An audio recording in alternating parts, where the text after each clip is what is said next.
What's going on, guys? It's Jimmy here, and welcome to our daily show where we discuss the fourth stimulus check update, daily news, what's going on in Washington, D.C., and what is going on in our country. The U.S. House of Representatives is now back in session. They are now back from their recess or back from their state work period where they go back to their states to work in their states, which they do several times per year. They have now been called back from their states to Washington, D.C. to start the voting process on both the $3.5 trillion stimulus package, which is largely known as the fourth stimulus package, which will be the largest stimulus package yet to date, or the largest stimulus package ever, and the $1.2 trillion infrastructure package. The infrastructure package has been fully passed in the Senate.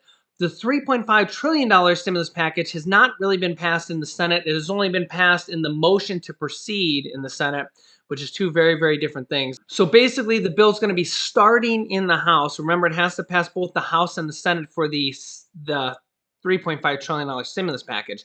The infrastructure package, however, has passed the Senate and now only has to pass the House of Representatives. We're going to be talking about that in this video, what the House of Representatives is going to be doing this week, starting with the voting process that will be going on this week, actually starting today, as well as some major breaking news regarding the vaccines that actually just broke here this morning. So if you're new to the channel, make sure to subscribe down below. I will keep you up to date with everything going on with the next stimulus package and what's going on in our country and in Washington, D.C. Remember, new videos come out here every day at 10 a.m., 3 p.m., and 8 p.m. Eastern Standard Time. Also, thanks so much for giving these videos a like, and let's jump right in because we got a lot of breaking news. Okay, here you can see here, as of this morning, August 23rd, the FDA grants full approval to the Pfizer vaccine shot.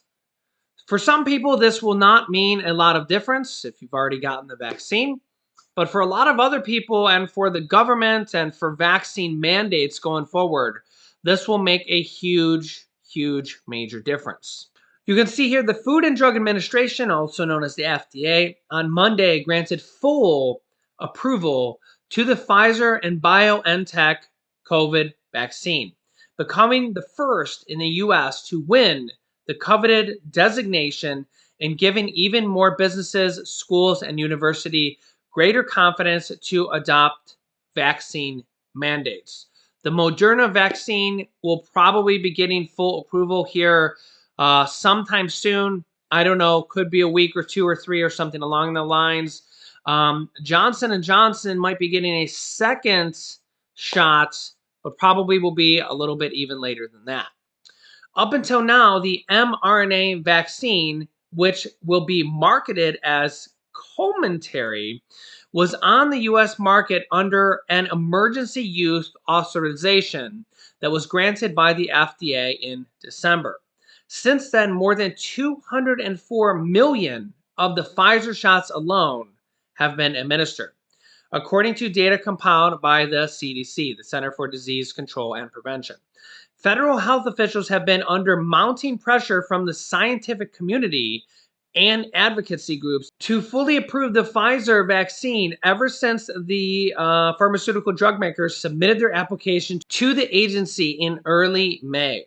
The company submitted a biologics license applications, which secures full approval to the FDA on May 7th for patients ages 16 and up. FDA scientists evaluated hundreds of thousands of pages of vaccine data from 40,000 trial participants, according to the U.S. agency. The vaccine was found to be 91% effective in preventing the virus, slightly lower than the 95% efficacy rate trial data showed when the shot was authorized late last year and before the Delta variant took hold in the U.S. So yeah, the FDA has now officially announced that they have fully FDA approved the Pfizer vaccine. As you can see here from the Associated Press, the FDA has never before had so much evidence to judge a shot's or vaccine safety with more than 200 million doses already have been administered in the United States. Yeah. So Pfizer has now been fully FDA approved. This actually sent the stock market shooting up over 300 points for the Dow Jones Industrials. The S&P 500 and the Nasdaq all set record highs intraday in the middle of the day. All three indexes are at all-time highs as of this moment. The Pentagon immediately announced that they will move faster to mandate vaccines for all military members. The U.S. military will move to mandate the vaccine for all service members now that the Pfizer vaccine has full approval from the FDA, the Pentagon's top spokesperson announced on Monday. Defense Secretary Lloyd Austin is prepared to issue updated guidance requiring all service members to be vaccinated. Pentagon Press Secretary John Kirby told reporters. He says, quote, "These efforts ensure the safety of our service members and promote the readiness of our force, not to mention the health and safety of our communities around the country in which we live." New York City also immediately mandated the vaccinations for all public school teachers and staff.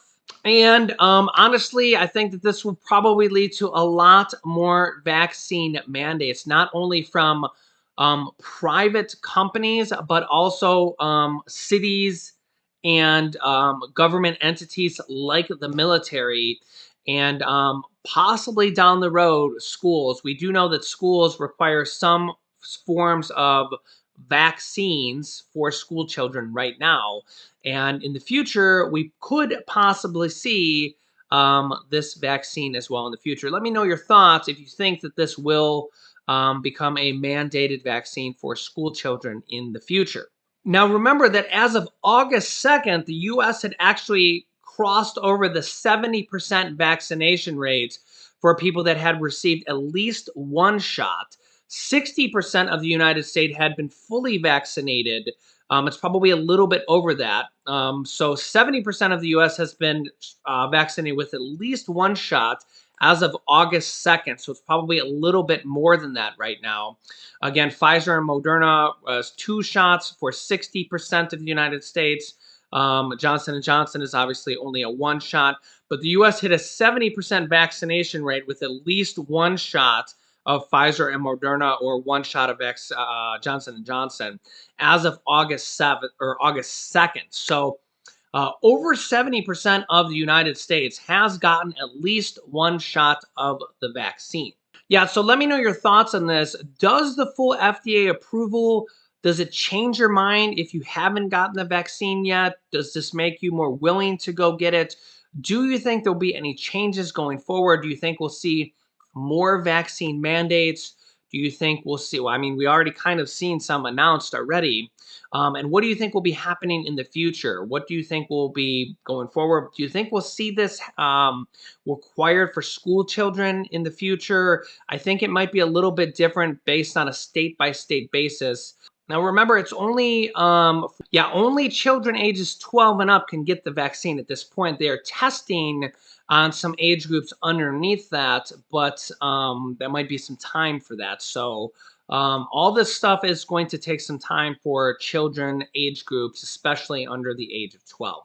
But yeah, so Pfizer has full FDA approval. Moderna will probably be coming soon. Johnson & Johnson will be for the full FDA approval, will probably be even a further off than that. Okay, the House of Representatives is now back in session. They've come back from their state work period where they go back to work their states. And it was honestly a pretty decent time for them to do that because the Senate was working on both the infrastructure package and the $3.5 trillion stimulus package. So the House wasn't really working on either of those bills. I mean, of course, they were working on other things. They're always working on something. But the House has now been called back from their recess or from their state work period. And here's some kind of an interesting clip that I've seen on kind of what they're going to be working on here going forward with the voting process on both of the physical infrastructure package and the $3.5 trillion stimulus package, and kind of the negotiating that they're going to have to do amongst their own party. Check this out. Meantime, in D.C., the House of Representatives comes back to work today. They've got their work cut out for them. Lawmakers are back from recess early, facing a very different landscape than when they left at the start of the month. Democratic leaders are eager to lock up votes for Biden's economic package and then pass it in tandem with the infrastructure bill. The major roadblock? 9 moderates who say they will not act on reconciliation unless they see infrastructure pass first. Joining me now from Capitol Hill, NBC News national political reporter Sahil Kapoor. So walk us through the work Congress needs to do and just how big a roadblock these 9 pose. Yeah, a big week coming up here on Capitol Hill for President Biden's legislative agenda. The House returning early and planning a series of votes today and tomorrow to move that $3.5 trillion package that is a centerpiece of President Biden's agenda. That's the safety net expansion and tax hikes on upper earners. Now, as you mentioned, Speaker Pelosi is facing a rebellion from a group of moderate House Democrats who say they don't want to begin work on that $3.5 trillion reconciliation package until the Senate-passed infrastructure bill is done, passed in the House, and signed into law by President Biden. They have a new op-ed today in the Washington Post digging in on this position, 9 of them saying that they oppose holding that infrastructure bill hostage, their word to the reconciliation bill. Now, Speaker Pelosi has said for months that these bills have to move in tandem because the votes aren't there to pass one without the other.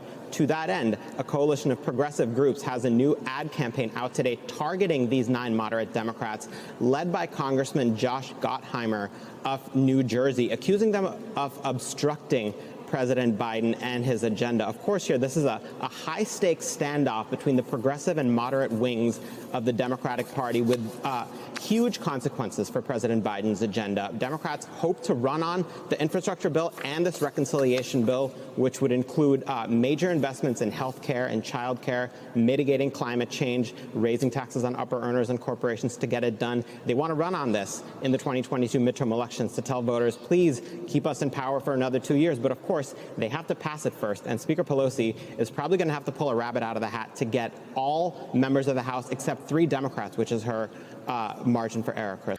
Yeah, so what these 9 moderate Democrats are doing, what they're saying is, let's take the win. Let's pass the infrastructure package, which is fully passed in the Senate. They're saying, let's just pass this infrastructure, the physical infrastructure package, the Part 1 package. Let's just pass it and get it done with. Then we can focus on the $3.5 trillion package, which is going to be passed only by the Democrats. But all the progressive Democrats, which is really the larger group, remember the Progressive Democratic Caucus, which is led by Pramila Jayapal. She's the co-author of the $1,000 monthly stimulus bill, along with also progressive member Rashida Tlaib. Remember, the Democratic Progressive Caucus is about 100 members. Those co-authors, they're calling for, or previously called for, a 4th stimulus check of $2,000 and also $1,000 monthly recurring stimulus checks that would go until not only the pandemic ends, but until 1 year after the pandemic is declared over. Now's the time to remind them that they have introduced a bill. I mean, here's an actual article that says, hey guys, don't forget you've introduced bills calling for a 4th stimulus check and even monthly recurring payments. So, hey, don't forget about that 4th stimulus check. Don't forget that you want to include this in this next infrastructure package, or I should say the social infrastructure package, the American Families Plan, the plan you're working on right now, the $3.5 trillion package, which is the largest stimulus package ever at $3.5 trillion. Over 80 different Democrats support further direct payments to Americans. So let's make sure that they include as much stimulus in this next package as possible. President Biden has said in the past that he's open to a 4th stimulus check and that if they want to include it in this next package, that they can. So now is the time to tweet your representatives, tweet your senators, Bernie Sanders, Pramila Jayapal, Nancy Pelosi, AOC, and remind them that, hey, a lot of Americans are still in need of support, and this next package is the largest package ever at $3.5 trillion, and they're calling it an anti-poverty plan. So, again, they're the ones that have said that they're in support of 80 different lawmakers, all from the Democrat side, are in support of further direct payments aka stimulus checks. So now's the time to remind them that, hey, your guys are calling this an anti-poverty plan. So you better make sure you include as much direct payments, stimulus checks to the people in this $3.5 trillion anti-poverty plan. So yeah, the House of Representatives is actually back in session. They're on the House floor right now, working on this right now. Now, here's the question is we could have a vote tonight. It could spill over in tomorrow. We could have a little bit of problems also because remember, there's 9 moderate Democrats that are saying we might vote no. They can only have 3 of them vote no. In this initial vote, it's a vote to proceed, just like the Senate has. Now, if we get more than 3 Democrats that vote no on the motion to proceed, well, they can't vote, they can't proceed. It's a vote to proceed with the reconciliation process, which kind of unlocks the motion to proceed, the motion to go ahead. So they need to do this. It's part of the process to proceed. So if they vote no, if you get more than 3 Democrats that vote no, well, then they can't proceed. So what does that mean? That means they have to then take them in a back room. We've seen this before with Joe Manchin when they had to negotiate with them. They'll basically have to take them somewhere and negotiate with them and say, okay, what do we need to do to make this happen? Yeah. So we're going to literally be finding that out here possibly today. So remember, new videos come out here on my channel every day at 10 a.m., 3 p.m., and 8 p.m. Eastern Standard Time.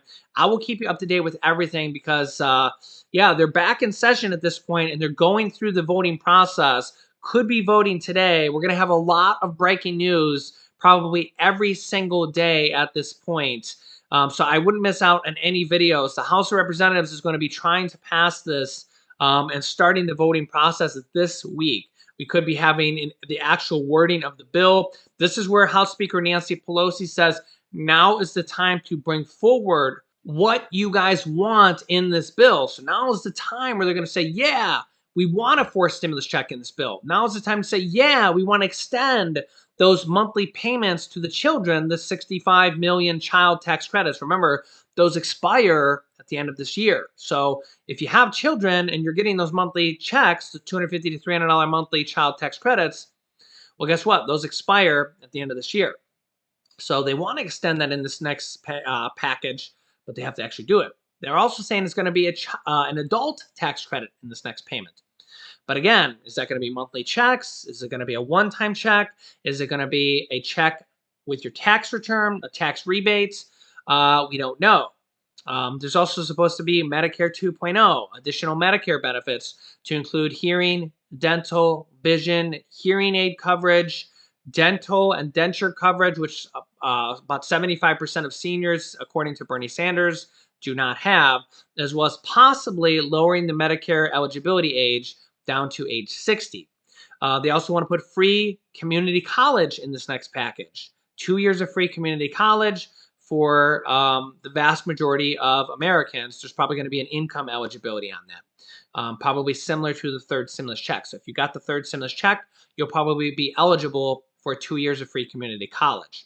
We're going to be finding out all these details. There's a lot of different stimulus items in there. Possible free health care, possible free child care or reduced child care.